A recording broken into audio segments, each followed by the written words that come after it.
Graça e paz, irmãos. É uma alegria muito grande nós estarmos mais uma vez aqui com os irmãos. Trago um abraço da igreja de Ariquemes para os irmãos de Alto Alegre, e muito bom poder estar aqui com os irmãos. Irmãos, nessa noite, antes de nós darmos o início naquilo que o Senhor tem colocado no meu coração, eu gostaria de abrir a palavra em Apocalipse, para nós ver um texto muito precioso. Apocalipse, capítulo 1. Ouvindo aquele hino ali, enche esse lugar. O Senhor me trouxe esse texto, Apocalipse 20, capítulo 1, a partir do verso 20. A palavra nos fala assim: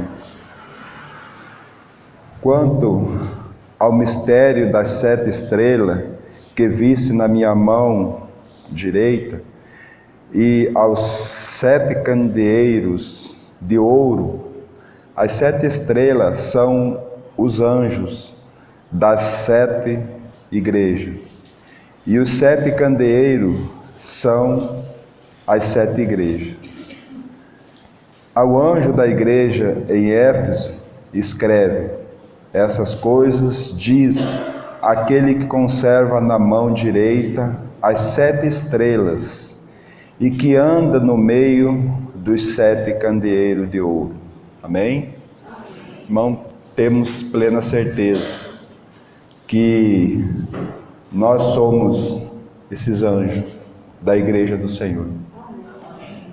E algo precioso que nós precisamos compreender é que o Senhor mantém cada um de nós na sua mão. Ele não vai nos largar. Ele manterá os seus santos na sua mão, conduzindo, direcionando, levando esses irmãos, esses queridos filhos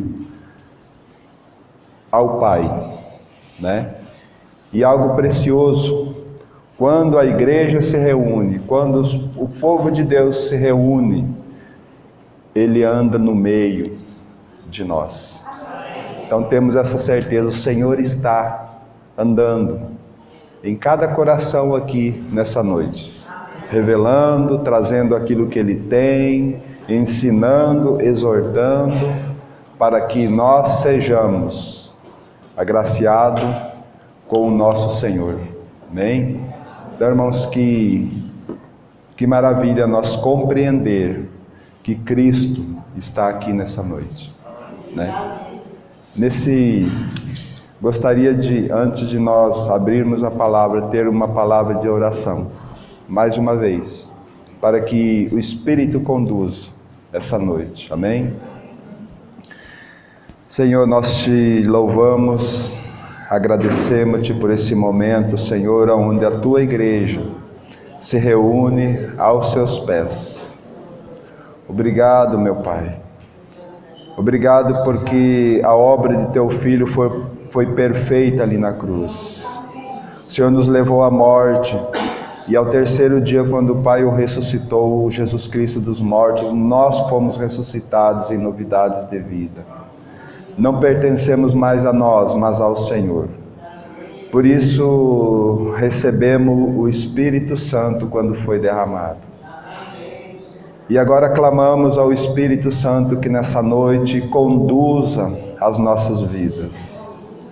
Senhor, aqui os teus filhos reunidos aos seus pés necessitam do alimento espiritual. O Senhor conhece cada coração. Vai de encontro, Senhor, a essas dificuldades. Vai de encontro às nossas dúvidas, Senhor. E responde nessa noite para a glória do teu nome. Revele-se a cada um que está aqui nessa noite, Senhor, para que nós possamos sair daqui cheio da pessoa bendita do teu Filho amado Jesus Cristo. Ajuda a tua igreja, Senhor, nesse momento. Obrigado, Senhor, porque a igreja de Alto Alegre recebe a igreja de Rolim de Moura, recebe a igreja de Ariquemes, Ó Senhor, é uma festa aqui nessa cidade hoje, Senhor, porque o teu povo se reuniu para ouvir ao Senhor. E é tudo que nós precisamos nessa noite. Nós não queremos ouvir homens, nós não queremos ouvir ideias de homem, mas nós queremos a tua palavra, Senhor. Somente a tua palavra. Por isso rogamos ao teu Espírito que revele a tua palavra a nós, para que nós sejamos verdadeiramente edificados, para a glória do teu nome, Senhor. Muito obrigado, Senhor. Em nome de Jesus. Amém, Senhor. Vamos abrir a palavra, irmãos, em Romanos. Romanos, capítulo de número 6. Vamos ler a partir do verso 1. Que diremos, pois? Permanecemos no pecado para que seja a graça mais abundante? De modo nenhum. Como viveremos ainda no pecado, nós, os que para ele morremos? Ou porventura ignorais que todos nós que fomos batizados em Cristo Jesus, fomos batizados na sua morte? Fomos, pois, sepultados com ele na morte pelo batismo, para que, como Cristo foi ressuscitado dentre os mortos pela glória do Pai, assim também andemos nós em novidades de vida. Porque se fomos unidos com ele na semelhança da sua morte, certamente o seremos também na semelhança da sua ressurreição. Sabendo isto, que foi crucificado com ele o nosso velho homem, para que o corpo do pecado seja destruído, e não sirvamos o pecado como escravo. Porquanto quem morreu está justificado do pecado. Ora, se já morremos com Cristo, cremos que também com ele viveremos, sabedores de que, havendo Cristo ressuscitado dentre os mortos, já não morre, a morte já não tem domínio sobre ele. Pois, quanto a ter morrido, de uma vez para sempre morreu para o pecado. Mas quanto a viver, vive para Deus.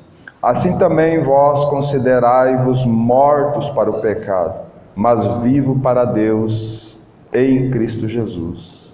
Não reine, portanto, o pecado em vosso corpo mortal, de maneira que obedeçais às suas paixões. Nem ofereçais cada um os membros do seu corpo ao pecado, como instrumento de iniquidade, mas ofereçai-vos a Deus, como ressurreto dentre os mortos, e os vossos membros a Deus como instrumento de justiça. Porque o pecado não terá domínio sobre vós, pois não está debaixo da lei, e sim da graça. Amém? Irmãos, esse texto nos chama atenção para o nosso viver, né? Ele já começa fazendo uma pergunta, e deve ser um questionamento nosso também. O verso 2: como viveremos no pecado nós, os que para ele morremos? Né? Muitas vezes nós nos encontramos em situações que nós não compreendemos, e muitas vezes nós achamos que não cremos no Senhor, porque ainda nós temos algo do pecado dominando nós, né? E esse verso número 2, ele é interessante porque não está falando simplesmente de pecados, mas está falando de você estar na prática do pecado, né? Porque, irmãos, somos regenerados, e a palavra de Deus diz que enquanto nós estivermos nesse corpo, nós vamos pecar, né? Mas nós não temos mais o direito de viver na prática do pecado. E é isso que o texto está falando. Como que nós vamos viver ainda na prática do pecado, nós, os que para o pecado morremos. Então traz uma reflexão para nós, né, nessa noite, a respeito de como está a nossa vida diante de Deus. Como está a nossa vida na presença do nosso Senhor, né? Então ele fala muito claramente no verso 3, por que que nós não devemos mais viver na prática do pecado, né? Ele vai falar assim: ou porventura ignorais que todos nós que fomos batizados em Cristo Jesus, fomos batizados na sua morte? Fomos, pois, sepultados com ele na morte pelo batismo, para que, como Cristo foi ressuscitado dentre os mortos pela glória do Pai, assim também andemos nós em novidades de vida, né? Então, há uma obra perfeita que Cristo realizou lá na cruz. Quando Jesus teve aquele encontro com Nicodemos, lá em João capítulo 3, ele disse: se alguém, quando Nicodemos vai a ele questionar tudo aquilo que ele estava fazendo, que vinha de Deus, então Jesus disse para ele: aquele que não nascer de novo não pode ver. Então eles têm aquela conversa, e quando chega no verso 14 e 15, ele diz assim: assim como Moisés levantou a serpente no deserto, assim importa que o Filho do Homem seja levantado, para que todo aquele que nele crê não pereça, mas tenha a vida eterna, né? E aqui está, o Filho do Homem foi levantado lá na cruz, e nós fomos atraídos nele. Nós fomos colocados no corpo, sob o corpo do Senhor, né? Porque o verso 6 diz: sabendo isso, que foi crucificado com ele o nosso velho homem, para que o corpo do pecado seja destruído, para que nós não sirvamos mais ao pecado como escravo, né? Porquanto quem morreu está justificado do pecado. Então traz uma alegria para o nosso coração, saber que nós não estamos mais debaixo do pecado, da tirania do pecado. Estamos livres, mas muitas vezes nós nos encontramos nessa situação. Como? E aí a pergunta que nós precisamos fazer: como que nós vamos viver ainda no pecado? Mas daí nós podemos fazer a seguinte questionamento: mas aquele que nasceu de novo, aquele que creu no Senhor, não vive na prática do pecado? Irmãos, temos que ter muito cuidado, porque nós podemos sim viver a vida cristã debaixo do pecado. Veja Efésios. Vamos andar um pouco pela palavra do Senhor, e hoje nós vamos andar bastante. Os irmãos tenham muita paciência comigo, que muitos textos. Efésios capítulo 5.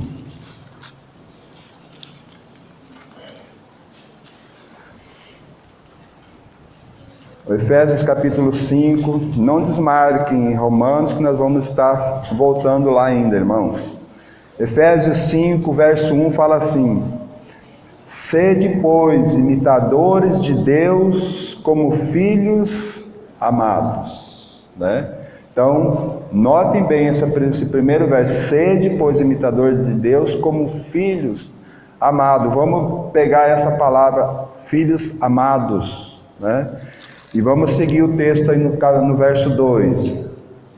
E andai em amor, como também Cristo nos amou e se entregou a si mesmo por nós, como oferta e sacrifícios a Deus em aroma suave, né? Até aqui parece que está tudo tranquilo. Nós somos os filhos amados e estamos andando e vamos andar em amor. Mas veja o verso 3, para nós ver se nós não vigiarmos, como que nós podemos andar na prática do pecado. Ele fala assim: mas a impudicícia e toda sorte de impureza ou cobiça nem sequer se nomeie entre vós, como convém a santos, nem conversação torpe, nem palavras vãs ou chocarris, coisas essas inconvenientes, antes pelo contrário, ações de graça. Então, veja como que a palavra vem trazendo uma advertência para nós. E nós podemos sim ter no nosso coração inveja, tendo no nosso coração uma palavra do mundo, uma palavra torta. O que é uma palavra torta? Uma palavra que o mundo está acostumado, uma piada de mau gosto, e isso atrai o nosso coração. E isso nos leva a viver na prática do pecado. E o Senhor dizia assim: essas coisas nem sequer se nomeiem entre vós, como convém a santos, né? Veja o verso 5. Sabei, pois isso, nenhum incontinente, ou impuro, ou avarento, que é idólatra, tem herança no reino de Cristo e de Deus. Ninguém vos engane com palavras vãs, porque essas coisas vêm, porque por essas coisas vem a ira de Deus sobre os filhos da desobediência, né? E aqui eu quero chamar a atenção: filhos da desobediência. Lá nós somos filhos amados de Deus, no primeiro, né? Agora aqui nós somos filhos da desobediência. Então, a ira de Deus vai cair sobre os filhos da desobediência. Então nós precisamos cuidar, porque nós podemos estar andando sim como filhos desobedientes. Por isso que a palavra traz, e essa palavra Éfeso,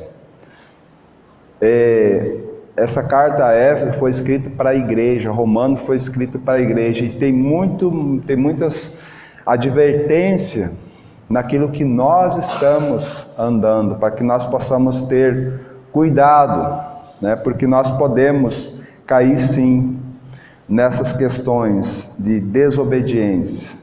Mas o verso ainda segue falando assim no verso 7. Portanto, não sejais participantes com eles, pois outrora eres treva, porém agora sois luz no Senhor. Andai como filhos da luz. Esse é o nosso andar, luz e verdade, né?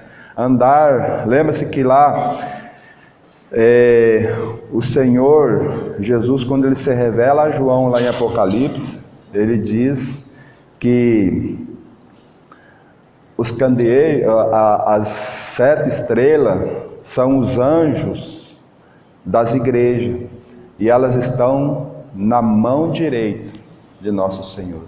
E Ele vai nos conduzir com essa mão preciosa, com esse amor dEle, né? Muitas vezes nós desobedientes, mas Ele diz assim: vocês são filhos das trevas, vocês não são filhos, vocês não são filhos das trevas, vocês são filhos da luz, né? Vocês são meus. Nós vamos ver esse verso, que nós fomos comprados e não pertencemos mais a nós, né? Vamos andar um pouquinho mais aqui, verso 15.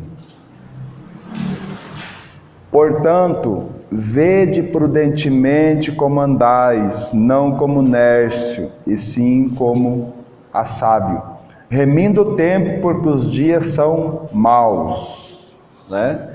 Como que nós estamos andando? Como prudentes, aqueles que se desviam do mal, aqueles que buscam a mente do Senhor, aqueles que buscam na palavra, ou nós estamos andando como nércio, como louco, né? Achando que nós fomos redimidos, nascemos de novo, agora nós podemos viver da forma com que nós queremos. Não, nós precisamos saber que nós pertencemos ao Senhor, né?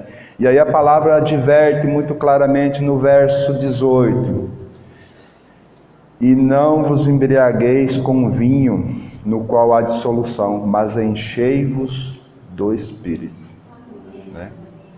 Irmãos, quantas vezes nós oramos inadequadamente: Senhor, encha-me com Teu Espírito. Encha-me, Senhor, com Teu Espírito. Esperamos o Senhor nos encher, e Ele está lá do lado dizendo assim: ó, meu filho, você já tem o Espírito, O meu Espírito já foi derramado. E o meu Espírito está aí dentro de você. Ele está aí. Tu sabe por que você não está cheio? Porque você está cheio de entulho. O Espírito, você está sufocando o Espírito. Porque o Espírito é um cavalheiro. Ele não vai arrombar o nosso coração, mas ele está ali clamando para que nós então andemos prudentemente, para que então ele possa se revelar a nós. Então a palavra é clara. E não vos embriaguei com vinho. O vinho na Bíblia tem dois significados. Nesse verso, ele tem um significado negativo e também tem um significado positivo. O vinho representando o sangue de Cristo, positivo. E aqui está representando a alegria do mundo. Vinho, nessa circunstância aqui, tipifica a alegria no mundo. Então a palavra, ele diz assim, e não vos embriaguei com a alegria deste mundo, porque a alegria deste mundo não vai deixar o Espírito fluir, mas enchei-vos do Espírito. O Espírito já está aí dentro de cada um de nós. Agora nós é que temos que dizer, Senhor, sonda o meu coração. Sonda, Senhor, tira tudo aquilo que não provém do Senhor de dentro de mim, para que então o Espírito possa realmente revelar a pessoa bendita de Cristo a cada um de nós. Então, como nós precisamos que a palavra realmente trabalhe no nosso interior, para que a vida de Cristo flua, para que nós sejamos verdadeiramente adoradores de nosso Senhor, por tudo aquilo que Ele tem feito. Voltemos a Romanos, novamente.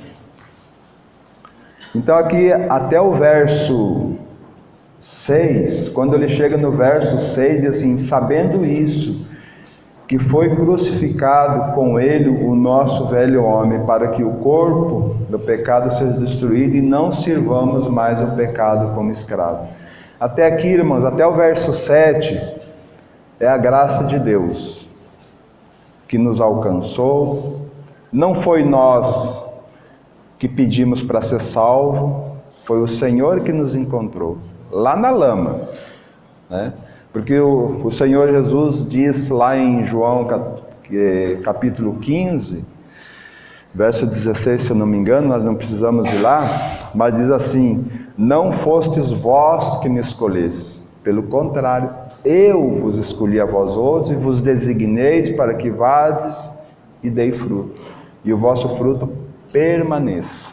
Então não foi nós que encontramos o Senhor, foi Ele que nos encontrou, Ele que nos achou, Ele que nos amou, porque a palavra de Deus fala que Deus amou muito de tal maneira que nos deu Jesus. Jesus nos amou a ponto de se entregar naquela cruz, que preciosidade, ali, quando o Senhor subiu, naquele monte onde Ele foi transfigurado, passaram-se 3 anos do ministério do nosso Senhor Jesus Cristo aqui na terra. Ali Ele foi aprovado como varão, porque Jesus, aquela voz, pela segunda vez, veio e diz, este é meu filho amado, nele eu tenho todo o meu prazer, nele eu me comprazo, a Ele ouvi. Então ali o Senhor, pelos seus méritos, Ele poderia ascender aos céus, porque Ele foi um varão aprovado, mas Ele então tinha algo a mais, que estava no coração de Deus, e Ele veio para cumprir. Então Ele desce e anda em direção a Jerusalém, 6 meses, até a cruz, para quê?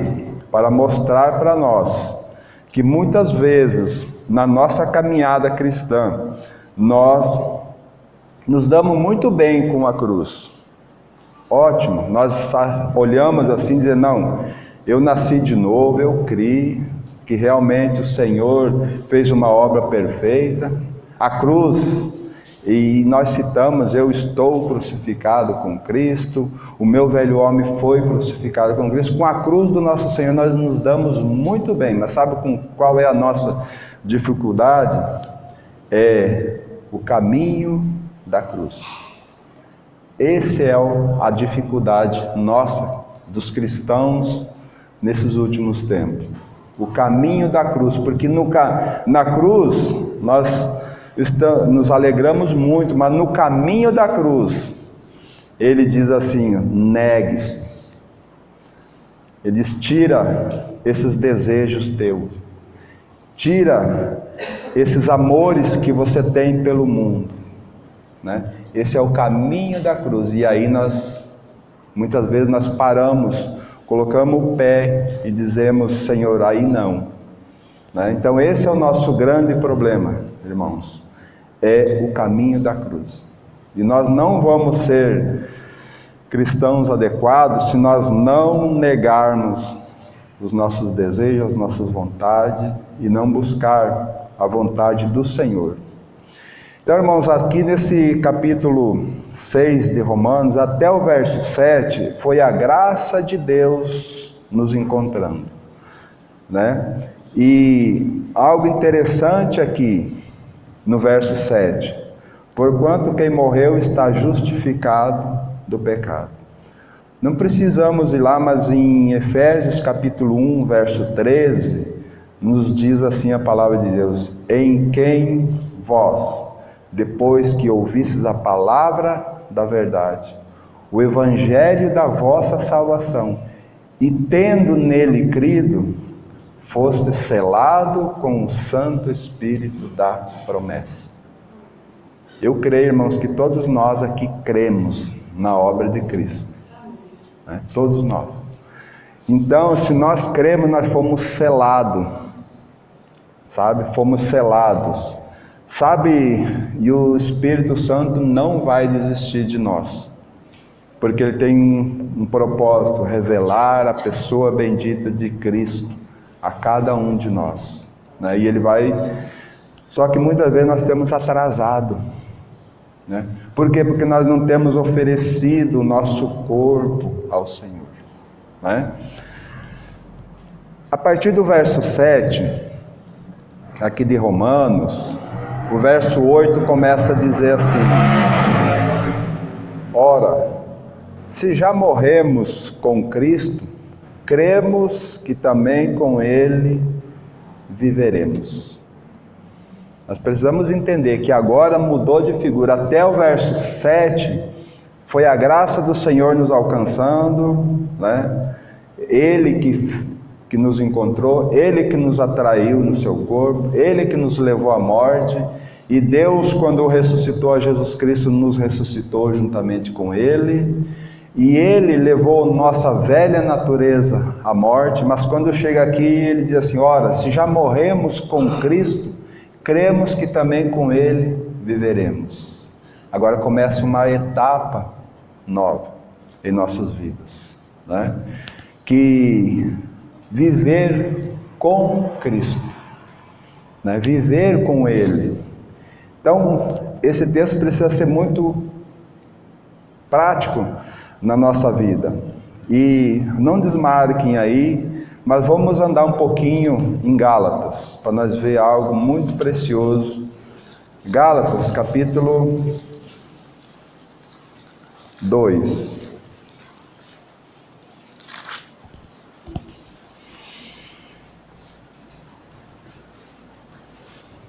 O finalzinho do verso 19 e o verso 20 nos fala assim. Gálatas capítulo 2, final do verso 19 diz assim: estou crucificado com Cristo.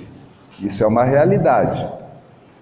Lá em Romanos nós vimos que o nosso velho homem está lá no passado. Ele nos atraiu há mais de 2000 anos atrás, né? Nossa velha natureza foi crucificada com Cristo. Agora aqui diz: estou crucificado com Cristo, no presente, né? Aí então isso aqui é uma realidade para cada um de nós. Logo já não sou eu quem vive, mas Cristo vive em mim. Até aqui, tranquilo, né? A gente cremos e é uma realidade. Agora nós não podemos falar o restante do versículo achando que é uma realidade se não for, porque era uma realidade para Paulo, precisa ser uma realidade para nós também, que ele vai falar assim: e esse viver que agora tenho na carne, como é que eu estou vivendo?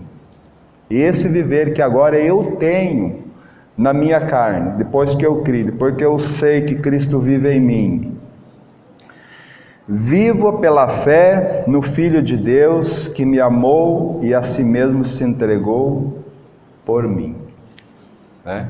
Então essa precisa ser a nossa realidade. Essa realidade Paulo aqui deixou claro para que era uma realidade dele, mas precisa ser uma realidade para cada cristão, porque o Espírito Santo inspirou essa palavra. Que o nosso viver, que nós vivemos na carne, precisa ser vivida totalmente na dependência do nosso Senhor. Lembra-se que nós estamos na mão direita dele.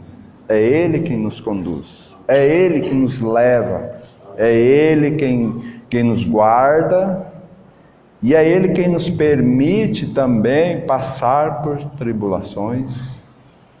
É Ele que permite que Satanás muitas vezes traga dificuldade para as nossas vidas, né? Então é Ele quem está nos conduzindo. Então o nosso viver nós precisamos viver na fé, no Filho de Deus. Então, aí começa uma responsabilidade nossa, né? Como eu falei até o verso 7 de Romanos 6, foi a graça que nos proporcionou a estarmos diante de Deus. Agora ele diz assim, agora esse nosso novo viver, nós precisamos viver em Cristo, né? Vamos um pouquinho a mais, no verso 11 de Romanos 6.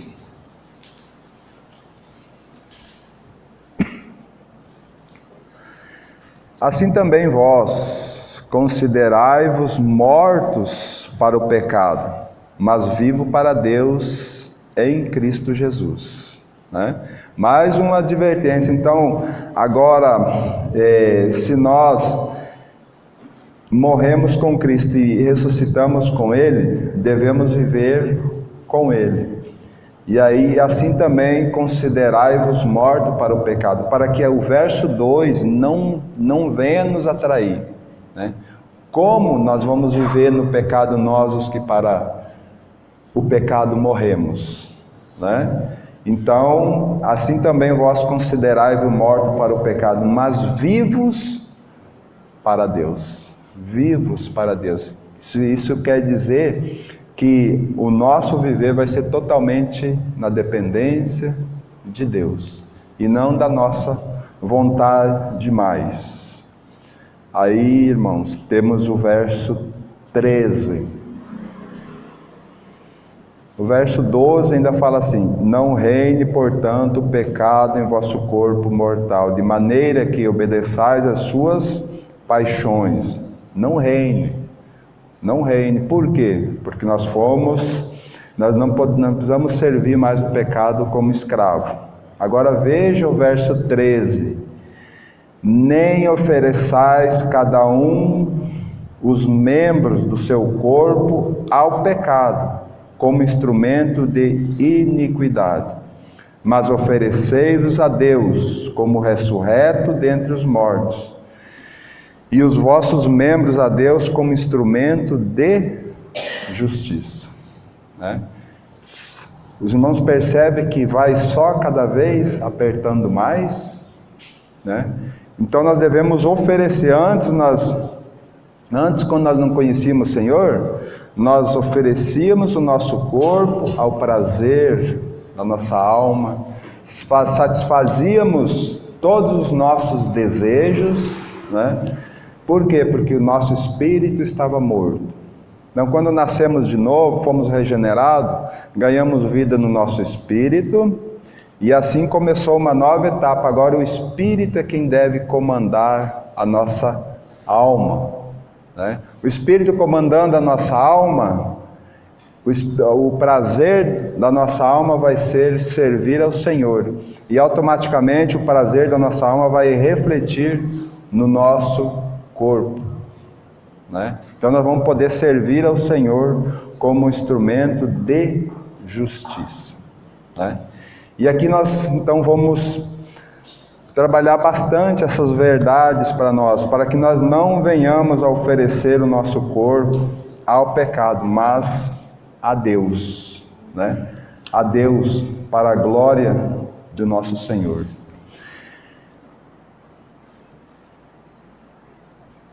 Esse verso, antes de nós prosseguirmos ainda, eu gostaria de dar mais uma ênfase ainda a esse verso 11, né, que nós lemos. Ora, se já morremos com Cristo, cremos que também com Ele viveremos, né? Vamos a 2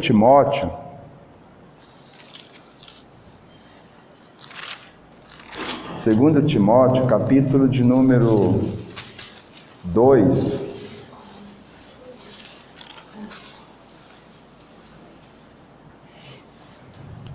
Segunda Timóteo, capítulo 2. Veja a partir do verso 11.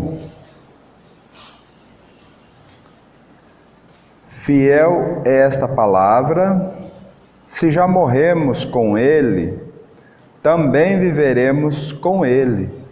Se perseveramos, também com Ele reinaremos. Se o negamos, Ele por sua vez nos negará.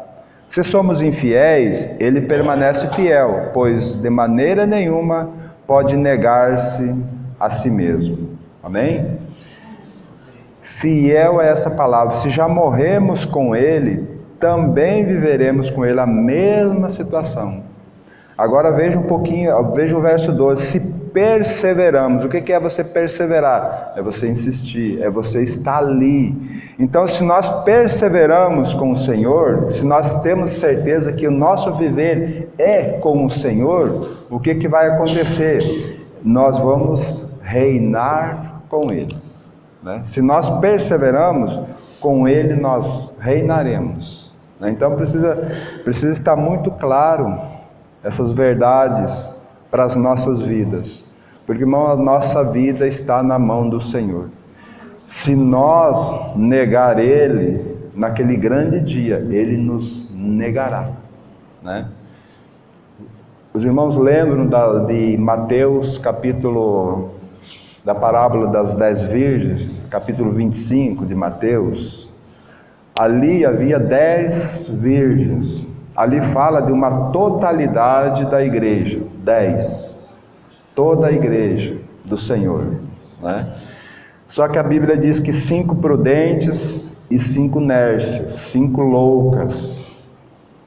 Aquelas prudentes, o que elas tinham? E todas elas tinham as suas lâmpadas acesas, né? Lâmpada fala do quê? Do nosso espírito. A lâmpada do homem é o espírito, né? Então todas elas estavam com as suas lâmpadas acesas, mas as prudentes levaram consigo nas vasilhas azeite, né? E as 5 nércias, as lâmpadas delas estavam se apagando, elas nem vasilha elas tinham, né? E a vasilha ali significa o corpo, o nosso corpo. Então aquelas prudentes, além das lâmpadas acesas, elas tinham azeite nas vasilhas. E o azeite na Bíblia fala do Espírito Santo, né? Então elas tinham o Espírito Santo no seu corpo, né? E aí então aquelas 5 nércias loucas, elas não tinham Então elas pediram para as outras: dá-nos do vosso azeite, porque as nossas lâmpadas estão se apagando, né? E aí elas dizendo: não, para que não nos falte, vão após aqueles que vendem e comprem, para que nós, ao esperar o noivo, não venha faltar para nós. E quando elas saíram, o que aconteceu? O noivo chegou, o noivo abriu a porta. As que estavam preparadas entraram, e aquelas nércias, depois de chegar, a porta já havia se fechado, né?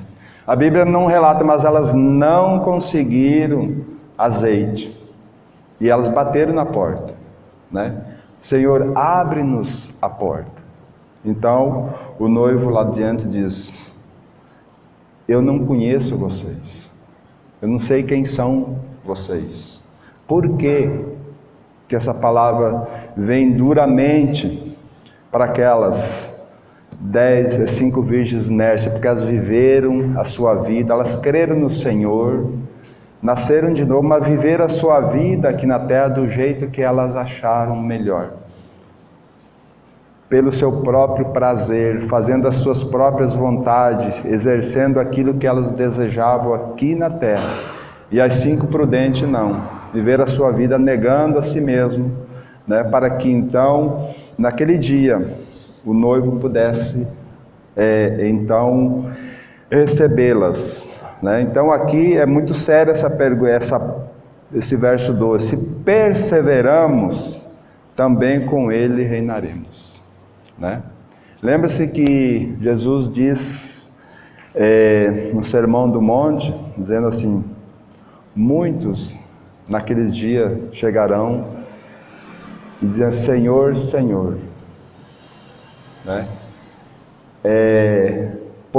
Porventura nós não estávamos na sua presença, nós não fizemos maravilha no seu nome, nós não expelimos demônio no seu nome, né? E ele vai dizer explicitamente: apartai de mim, vós que praticais iniquidade, nunca vos conheci. Por que o Senhor fala isso, né? Porque eles nasceram de novo, falavam no nome do Senhor, mas não deixaram o Senhor conhecer eles, né? Não deixaram, porque não negaram as suas vontades aqui na terra, viveram de forma que agradavam o seu próprio coração. Então recebe aquela dura palavra: apartai de mim, vós que praticaram iniquidade, nunca vos conheci, né? Parece estranho o Senhor dizer isso, né? Porque o Senhor conhece todos nós, conhece o nosso coração, conhece toda a humanidade, e naquele momento o Senhor diz: nunca vos conheci. Por quê? Fala-se de uma comunhão íntima, né? Daquilo que o Senhor tinha que trabalhar na vida deles, para que então eles pudessem ser conhecidos pelo Senhor. Então fica essa advertência para nós termos um cuidado, né? Vamos voltar para Romanos novamente, então podermos vermos esse verso de número 13, colocando tudo o que nós trouxemos. Nós precisamos compreender que nós não pertencemos mais a nós, então nós não devemos oferecer o nosso corpo para o pecado, mas devemos oferecer a Deus como instrumento de justiça. Eu gostaria de convidar para nós que nós fôssemos a 1 Coríntios capítulo 1.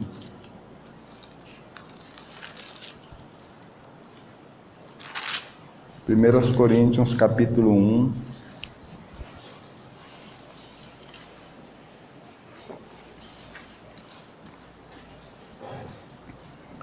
Veja o que diz o verso 30. 1 Coríntios 1, 30. Nos fala assim: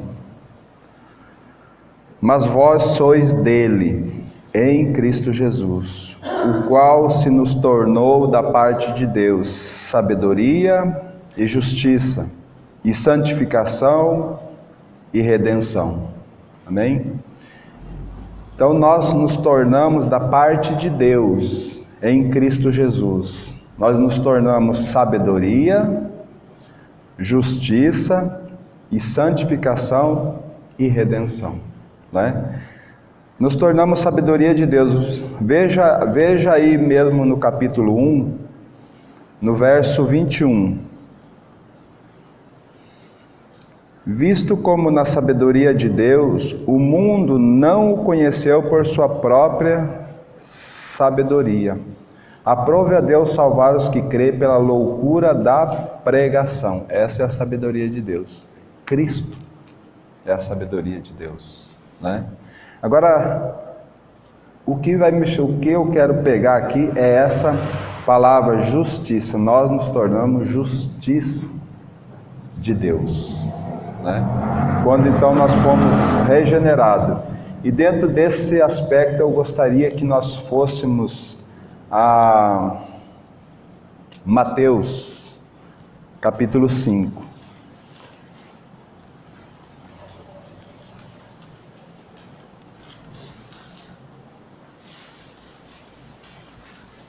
Mateus capítulo 5,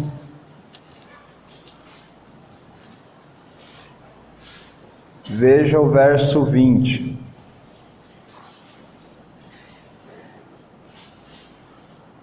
Porque vos digo que se a vossa justiça não exceder em muito a dos escribas e fariseus, jamais entrareis no reino dos céus, né? Veja só, irmãos, próprio Senhor Jesus dizendo, porque vos digo, se a vossa justiça não exceder em muito a dos fariseus, escribas e fariseus, jamais vocês vão entrar no reino de Deus.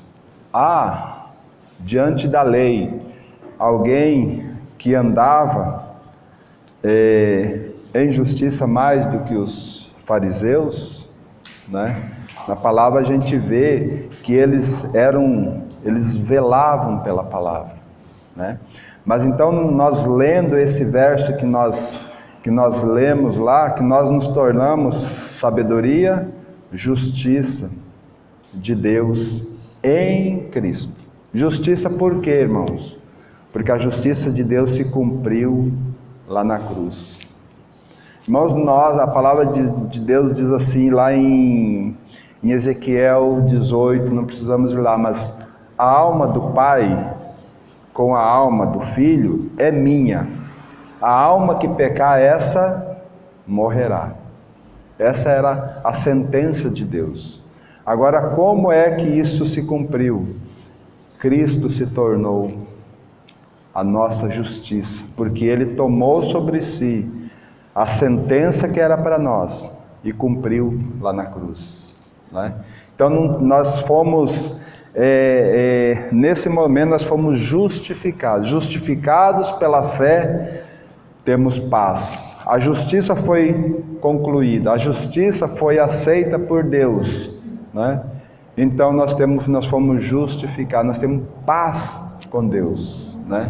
Então a santificação, a justiça é algo precioso para nós, né? Porque nós, a partir de então, nós não vivemos mais na nossa própria dependência, mas sim na dependência do Senhor, porque Ele é a justiça de Deus. Automaticamente nós nos tornamos em Cristo a justiça de Deus, né? Então algo precioso para nós vermos quão precioso é o nosso Senhor. Por mais que nós queremos andar do nosso jeito, o Senhor não vai permitir. Por isso que nós devemos oferecer o nosso corpo como instrumento de justiça para Deus. Nós não precisamos mais, nós não temos mais que ter justiça própria, justiça nossa, mas sim a justiça de Deus, que é Cristo. Nesse momento, irmãos, que nós, como eu falei lá em Romanos, a nossa vida, ela vai perdendo o sentido para nós mesmos e vai ganhando a vida de Cristo, né? Porque João, quando ele dá o testemunho de Cristo, ele chega a dizer: é necessário que eu diminua e que Cristo aumente. Então, o que deve estar acontecendo com o Valdecir? O Valdecir deve cada vez mais diminuindo. Para quê? Para que Cristo, então a justiça para Deus vai se tornando Cristo na minha vida e nas nossas vidas. Então aí nós vamos começar, então nós vamos poder cada vez mais oferecer o nosso corpo para o Senhor, né? Voltando então a Romanos, vendo que somos a justiça, oferecer o nosso corpo como instrumento de justiça para Deus. Por que nós podemos, mais um texto para chamar a nossa atenção, por que nós podemos oferecer os nossos membros, apesar de tudo isso que nós lemos até agora? Não reine, portanto, o pecado no nosso corpo, nós fomos sepultados, nós ressuscitamos com Cristo, vivemos não mais para nós, mas para Cristo. Mas tem mais uma palavra que chama a nossa atenção em 1 Coríntios, capítulo 6,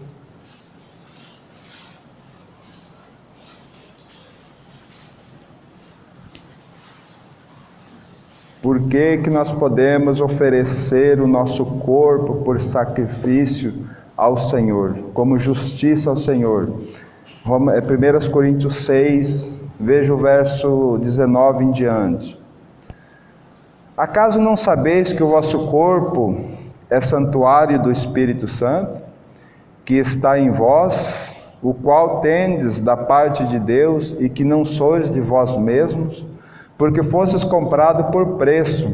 Agora, pois, glorificai a Deus no vosso corpo, né? Aqui está no contexto da sensualidade, né? De nós querermos usar o nosso corpo para prostituição. Então a palavra de Deus diz: não façam isso, porque vocês precisam saber que o corpo de vocês é templo do Espírito Santo, né?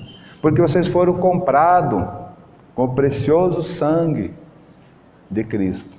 Agora, pois, glorificai o vosso corpo, para que então o Senhor realmente possa vir ser a nossa vida, né?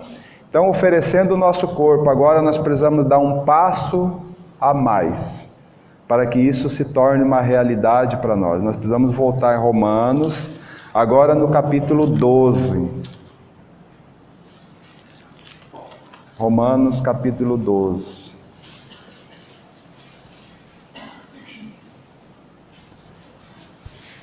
A palavra nos chama a atenção no verso 1, dizendo assim: rogo-vos, pois, irmãos, pela misericórdia de Deus, que apresenteis o vosso corpo por sacrifício vivo, santo e agradável a Deus, que é o vosso culto racional. E não vos conformeis com esse século, mas transformai-vos pela renovação da vossa mente, para que experimentei qual seja a boa, agradável e perfeita vontade de Deus. Amém? Rogo-vos que apresenteis, né? Por que nós podemos apresentar o nosso corpo por um sacrifício vivo? Porque nós fomos comprados. Não pertencemos mais a nós. Somos do Senhor, né? Então nós podemos apresentar, né, diante do altar do Senhor, quando Ele diz assim, ó, negue-se, né? Negue-se a si mesmo, cada dia tome a sua cruz e siga-me. É o que o Senhor Jesus diz lá em Lucas: dia a dia tome sua cruz e siga-me, né? Para quê? Para que tudo aquilo que não provém do Senhor, que há em nós, possa ser tirado de nós, né? Possa ser, o Espírito Santo possa encontrar caminho nos nossos corações para revelar mais e mais da pessoa bendita de Cristo Jesus, né? Porque todo o trabalhar do Espírito Santo é revelar Cristo, revelar as insondáveis riquezas de Cristo a cada um de nós. E nós precisamos, irmãos, que esse texto realmente trabalhe em nós e nós possamos apresentar o nosso corpo, né? Colocar diante do altar do Senhor e pedir que a palavra trabalhe em nós. Porque segundo Hebreus, a palavra de Deus, ela é uma espada de dois gumes. Ela penetra no nosso coração, ela vai, lá no fundo ela divide alma de espírito, juntas e medulas, e ela é que é apta para discernir os pensamentos do nosso coração, né? Então nós precisamos colocar o nosso corpo no altar do Senhor e dizer: Senhor, sonda-me, né? Senhor, ajuda-nos, né? E eu não quero entrar no verso 2 hoje, mas nós vamos continuar nesse verso 2 amanhã, se o Senhor permitir.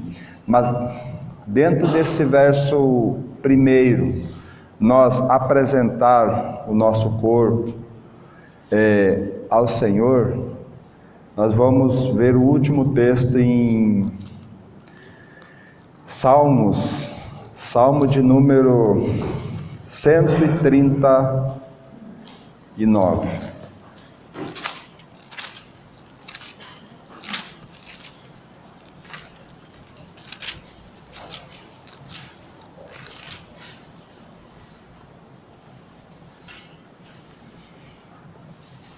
Salmo de número 139. Nós vamos ler os dois últimos versos, 23 e 24. Fala assim: sonda-me, ó Deus, e conhece o meu coração. Prova-me e conhece os meus pensamentos. Vê se há em mim algum caminho mau e guia-me pelo caminho eterno. Essa deve ser a nossa oração diante do Senhor. Sabe? Sonda-me, porque só Ele pode sondar o nosso coração, né? A palavra de Deus diz assim, que enganoso é o coração do homem mais do que todas as coisas. Quem o conhecerá? O Senhor, nosso Deus, é aquele que esquadrinha o nosso coração, né? Então, aqui, somente o Senhor, e somente com uma oração sincera, porque o Senhor é aquele que esquadrinha o nosso coração. Nós muitas vezes falamos assim: Senhor, sonda o meu coração, vê se há em mim algum caminho mau, mas o Senhor já conhece que nós não queremos sair dessa situação. Aquela vida que eu estou levando está tão boa, aquele prazer que eu estou tendo lá no mundo está tão bom que o Senhor sonda-me, mas eu não quero sair dessa situação.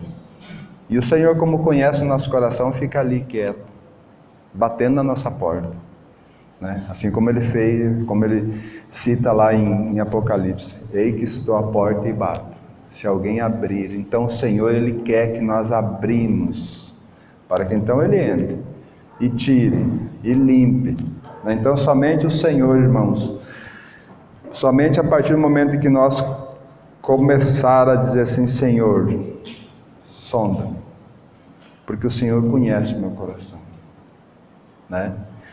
Ah, mas eu não consigo. O Senhor faz um convite para nós, dizendo assim, em Mateus capítulo 11: vinde a mim todos vós que estáis cansados e sobrecarregados, porque o prazer do mundo nos sobrecarrega, nos faz mal, principalmente nós cristãos que cremos no Senhor. Os prazeres do mundo nos faz mal, mas nós estamos tão enleados muitas vezes com as coisas do mundo que nós não temos força, né? E o Senhor disse, ó, vem para mim. Por que nós podemos ir para Ele? Ele diz, porque eu sou manso e humilde, né? Sou manso e humilde. E aí nós vamos encontrar descanso, né? Quando o nosso fardo está pesado, o único que pode é o Senhor. Tomai sobre vós o meu jugo e aprendei de mim. Nós precisamos aprender do Senhor, né? Aprender requer o quê? Requer uma busca, requer uma entrega, né? Se você vai botar alguém numa faculdade, para ele fazer uma faculdade, o que ele precisa fazer? Ele precisa aprender a ser um médico. O que ele vai ter que fazer? Estudar, se entregar, se dedicar. É assim que o Senhor fala, aprendei de mim, que sou manso e humilde de coração, né? Então essa é a posição, irmãos. Sonda-me, ó Deus. Após o salmista que olhar tudo isso que o Espírito deu a ele, né? Como no verso 1 aqui do Salmo 139, Senhor, Tu me sondas e me conheces, sabe quando me assento e quando me levanto, de longe penetras os meus pensamentos. Esquadrinha o meu andar e o meu deitar, e conhece todos os meus caminhos. Ainda a palavra não chegou na língua, e Tu, Senhor, já o conheces. Então, quando ele se depara com isso, e ele vai narrando, quando ele chega lá embaixo, no 23, ele diz, Senhor, sonda-me, porque o Senhor conhece. Vê se há em mim, Senhor, um caminho mau, e guia-me pelos caminhos eterno. Então, irmãos, que o Senhor nos ajude, porque nós temos um dever, né? Os irmãos de Alto Alegre têm Alto Alegre para testemunhar. Vidas morrem todos os dias, né? Agora, muitas vezes nós não entregamos o nosso corpo ao Senhor como instrumento de justiça, para buscar aqueles que Ele tem para salvar. Ele não tem todo Alto Alegre para salvar, não, mas Ele tem os seus, e Ele vai usar quem? A igreja de Alto Alegre, né? Ele não vai trazer irmãos, Ele pode trazer irmãos lá de Ariquemes, para nós ter comunhão, para nós nos trocarmos ideias, para nós vermos o que o Senhor está fazendo aqui, o que o Senhor está fazendo lá, para o nosso crescimento, né? Mas Ele tem irmãos em Alto Alegre para salvar vidas aqui, testemunhar. O Senhor tem em Rolim de Moura muitas vidas, o Senhor tem em Ariquemes muitas vidas, e Ele só vai fazer com os seus, Ele vai se mover através da sua igreja, né? Que o Senhor nos ajude, irmãos, a realmente ter o nosso coração voltado ao Senhor, e que Ele realmente trabalhe em nós. Vamos orar. Senhor, nós Te louvamos, Pai, nesse momento, agradecemos-Te pela nossa vida, pelo cuidado que o Senhor tem tido conosco. Te louvamos, Senhor, pela Tua palavra que o Senhor nos deu nessa noite. Que o Senhor incomode os nossos corações, Senhor. Que o Senhor nos leve verdadeiramente a um profundo arrependimento, Senhor, daquilo que nós estamos vivendo, para que o Teu Espírito, Senhor, continue a falar conosco. Para que o Teu Espírito, Senhor, exorte a cada um de nós a negarmos os nossos desejos. Senhor, esse mundo tem atraído a Tua igreja, Senhor, mas a Tua palavra diz que nós não pertencemos mais a esse mundo. Nós somos da pátria celestial. Por isso ajuda, Senhor, Ajuda a tua igreja que está nesse momento, muitas vezes tão emaranhada com esse mundo, com os prazeres desse mundo, Senhor. Não permita, Senhor, que nós venhamos a nos embriagar com um vinho no qual há dissolução. Mas ensina-nos, Senhor, que o Espírito Santo vive em nós. Ensina-nos a nos encher do Espírito. Ensina-nos a tirar os entulhos que há no nosso coração, para que então o Espírito Santo tenha liberdade de revelar a pessoa bendita do Teu Filho amado Jesus Cristo. Ajuda cada um de nós, Senhor. Nós Te louvamos, ó Pai, no nome de Jesus. Amém, Senhor.